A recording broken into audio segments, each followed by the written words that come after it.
तो मूवी के स्टार्ट में ही हमें फ्यूचर दिखाया जाता है जब पॉपुलेशन बहुत ज्यादा बढ़ चुकी थी और इसके लिए गवर्नमेंट भी बहुत ज्यादा परेशान थी क्योंकि दुनिया में रहने के लिए काफी कम जगह बची थी। तो इसका हल निकालने के लिए वो लोग सोच रहे थे कि क्यों ना मार्स को विजिट किया जाए, उधर के एटमॉस्फेयर को देखा जाए कि क्या इंसान वहाँ जिंदा रह सकते हैं। तो वहाँ पर भेजने के लिए वो कॉकरोच को चुनते हैं क्योंकि सर्दी हो या गर्मी चाहे कैसा भी मौसम हो कॉकरोच जिंदा रह लेते हैं। ये साल 2097 होता है।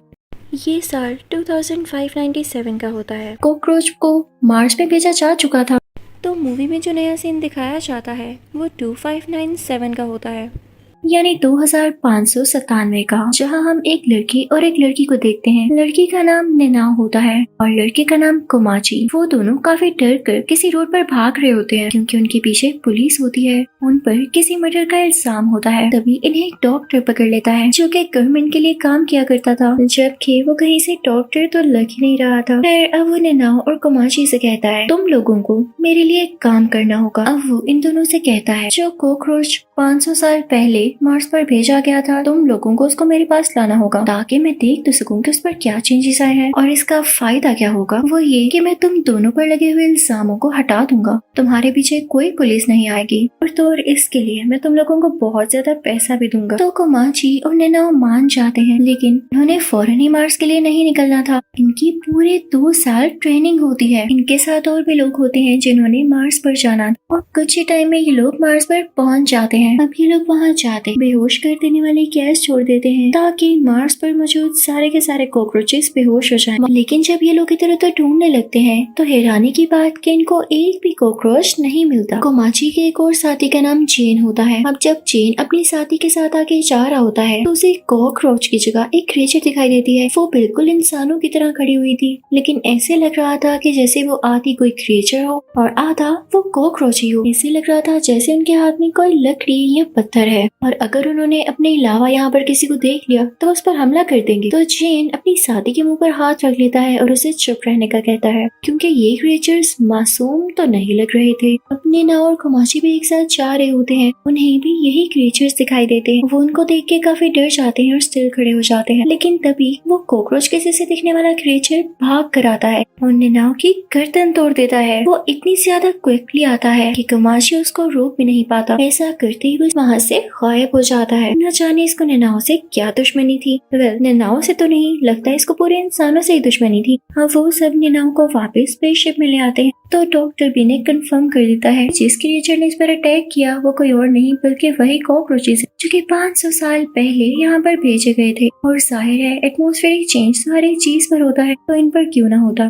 ये इवॉल्व हो गए, एक बड़ी सी क्रिएचर में बदल गए। इसके साथ साथ इनमें थिंकिंग एबिलिटी भी और काफी ज्यादा पावर भी आ गई जिसका यूज करना ये काफी अच्छे तरीके से जानते हैं। तो अब डॉक्टर बताता है कि इनसे लड़ने का एक तरीका है। मेरे पास एक ऐसा इंजेक्शन है जो कि तुम लोगों के अंदर इंजेक्ट होते ही तुम्हें पावरफुल बना देगा। कुछ टाइम के लिए तुम लोगों में भी एबिलिटीज आ जाएंगी। इसी के साथ वही कॉकरोच क्रिएचर्स आ जाते हैं। तभी इनके क्रू में से एक आदमी बाहर आता है जिसने अपने सर पर कोई कपड़ा बांधा होता है। वो कहता है कि मेरे अंदर ये इंजेक्शन इंजेक्ट कर दिया जाए। अब उसको इंजेक्शन लगा दिया जाता है तो उसमें भी वो पावर्स आ जाती हैं। उसके हाथ से आग निकलने लगती है तो अपने सामने खड़े हुए क्रिएचर को उस आग से मार डालता है। उनका रूफ शीशे का होता है तो एक क्रिएचर उस ग्लास रूफ को तोड़ते हुए अंदर आ जाता है और वो वहाँ पर 2 आदमियों को मार डालता है। वो एक आदमी की गर्दन उसकी बॉडी से लेता ही कर देता है। लगता है ये इनका फेवरेट काम है। ये देखते हुए कैप्टन को तो बहुत ज्यादा गुस्सा आता है तो वो भी इंजेक्शन ले लेता है और बुलेट आंट में बदल जाता है।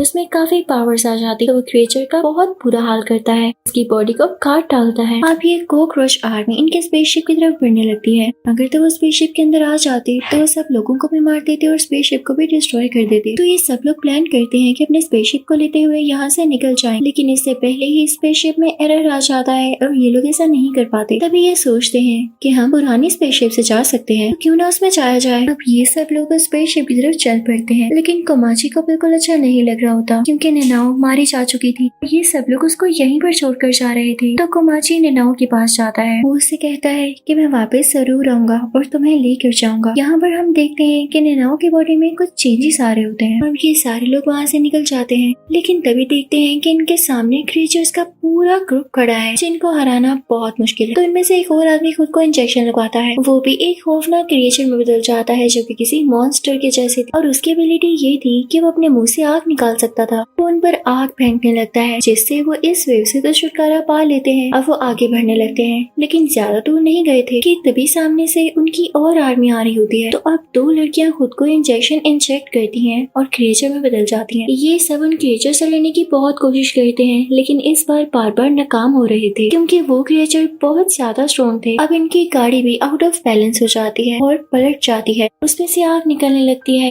वो बहुत बार पलटती है जिससे वो बिल्कुल डैमेज हो जाती है और उसमें से वो दोनों कैरेक्टर्स बाहर आकर गिरते हैं। लेकिन यहाँ मजे की बात ये होती है कि इतनी बार पलटने के बाद भी गाड़ी दोबारा से स्टार्ट हो जाती है। वो गाड़ी ऑटो होती है और अपने आप ही चलने लगती है। तभी क्रिएचर्स का हमला होता है इन 3 लोगों पर जो कि डॉक्टर के साथ आए, लेकिन क्रिएचर्स इनके बहुत करीब आ जाते हैं। एक का सर उड़ा देते हैं, एक को अपने स्टिक से बहुत जोर से मारते हैं कि वो जमीन पर जाकर लग जाए और इसी तरह से वो क्रिएचर्स उन तीनों को मार डालते हैं। अब स्पेसशिप में एक लड़की स्पेसशिप को जमीन के लिए सेट कर देती है क्योंकि वो लोग इस प्लेनेट पर और रुकना नहीं चाहते थे, क्योंकि जिन कॉकरोचेस को वो पकड़ने आए थे वो तो अब एक क्रिएचर में बदल चुके थे जो कि उनके कंट्रोल में बिल्कुल नहीं थी। लेकिन इससे पहले उनको बाहर किसी चीज की आवाज आती है। जब वो बाहर जाकर देखते हैं तो उनके साथी मर चुके होते हैं, लेकिन वहाँ पर 2 ही डेड बॉडीज होती हैं। पता नहीं तीसरा आदमी कहाँ गया। अब कोमाची को गुस्सा आ जाता है। कोमाची, चेन और एक और लड़की भी अपने अंदर वो इंजेक्शन इंजेक्ट कर लेते हैं और उनमें भी अब एबिलिटीज आ जाती हैं। अब वो चाहते हैं क्रिएचर्स के पास उन्हें मारने के लिए कि तभी हम देखते हैं कि वो क्रिएचर्स कैप्टन को मारने वाले होते। लेकिन तभी एक लड़की जो कि पहले हमें लग रही थी कि क्रिएचर्स नहीं मारती होगी, वो उनमें से एक क्रिएचर की बॉडी को चीरते हुए बाहर आती है और कैप्टन पर ही शूट कर देती है। साथ ही वो अपने एक साथी पर पानी फेंकती है और हमें यहाँ पर पता चलता है कि ये दोनों डॉक्टर के लिए सीक्रेटली काम करते थे। ये एक एग के बारे में डॉक्टर को बताते हैं। हो सकता है कि इन्हीं क्रिएचर्स का एग हो।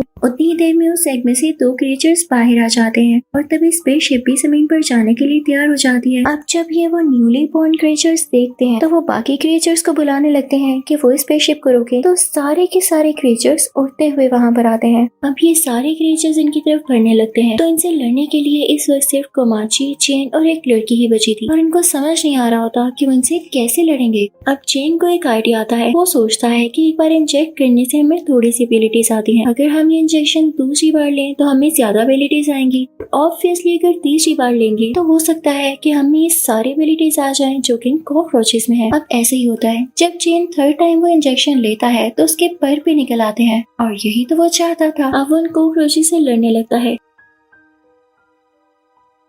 लेकिन वो इतने ज्यादा और इतने स्ट्रॉन्ग होते हैं कि ये लोग उन्हें हरा ही नहीं पा रहे होते। तो अब चेन चौथी बार खुद को इंजेक्ट करता है, जिसके बाद ये मॉन्स्टर बन जाता है और जाहिर है इसमें पावर्स भी उतने ही होंगे। लेकिन काफी ज्यादा टाइम हो जाने के बाद भी जब वो क्रिएचर्स को नहीं हरा पाता तो वो काफी ज्यादा थक जाता है। तब कोमाची आगे आता है और वो कहता है कि मैं इन क्रिएचर्स को हराऊंगा। अब कोमाची इन क्रिएचर से लड़ने लगता है। जैसे ही कोमाची उन क्रिएचर्स में से एक क्रिएचर के पास जाता है तो वो क्रिएचर कोमाची को ही पकड़ लेता है और उसे मारने वाला होता है कि तभी उसकी नजर एक ग्लोइंग चीज पर पड़ती है जो कि उड़ के उसकी तरफ ही आ रही होती है। उससे बहुत ही प्यारी गोल्डन डस्ट गिर रही होती है। वो कोई फीमेल फेरी लग रही होती है। तो सुन लीजिए ये असल में थी कौन। ये नेनाओ होती है जो कि अपने इस कैरेक्टर में परमानेंटली आ चुकी थी, यानी ये उस टाइम मुकम्मल तौर पर मरी नहीं थी बल्कि इसने वापस आना था। कोमाची ये देख के बहुत खुश होता है और नेनाओ की तरफ बढ़ ही रहा होता है कि तभी क्रिएचर को समझ आ जाती है कि ये ग्लो कर रही है और हो सकता है कि जब इस पर शूट किया जाए तो ये ब्लास्ट कर जाए, इस तरह से मैं इसे मार सकूं। तो वो सालिम क्रिएचर इसी तरह करता है। ग्लोइंग नेनाओ पर शूट करने की वजह से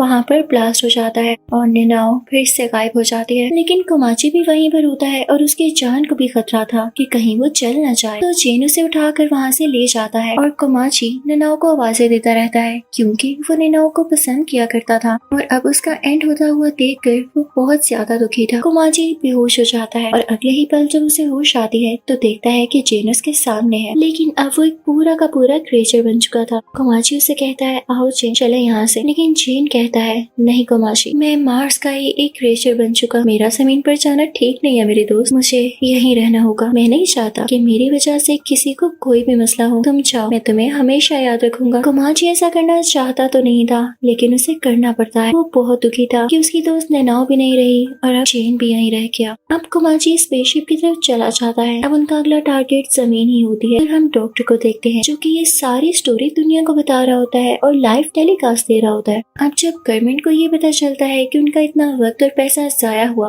और डॉक्टर वहाँ से कुछ भी न ला पाया, वो अपने मिशन में फेल हो गया, तो वो हुक्म देती है कि इसको मार दिया जाए। इसने वहाँ जाकर लोगों की जानों से खेला है और हमें ट्रिक करने की कोशिश की है। अब हम देखते हैं कि जो डॉक्टर की असिस्टेंट होती है उसे भी उस पर काफी गुस्सा होता है, क्योंकि वाकई डॉक्टर बात का पक्का नहीं होता, तो उस पर शूट करने लगती है। लेकिन डॉक्टर बहुत चालाक था, वो जानता था कि एट द एंड उसके साथ क्या होगा, तो वो उस बुलेट को कंट्रोल कर लेता है। वो काफी स्लो हो जाती है। तभी उसी गन पर हम एक स्पाइडर देखते हैं जिसके अंदर से एक गैस बाहर आती है। जैसे ही वो गैस वो लड़की सूंघती है तो उसकी तबीयत खराब होने लगती है और वो वहीं मारी जाती है। इसी के साथ इस मूवी का एंड होता है। आई होप आपको ये अच्छी लगी होगी। Thank you for watching.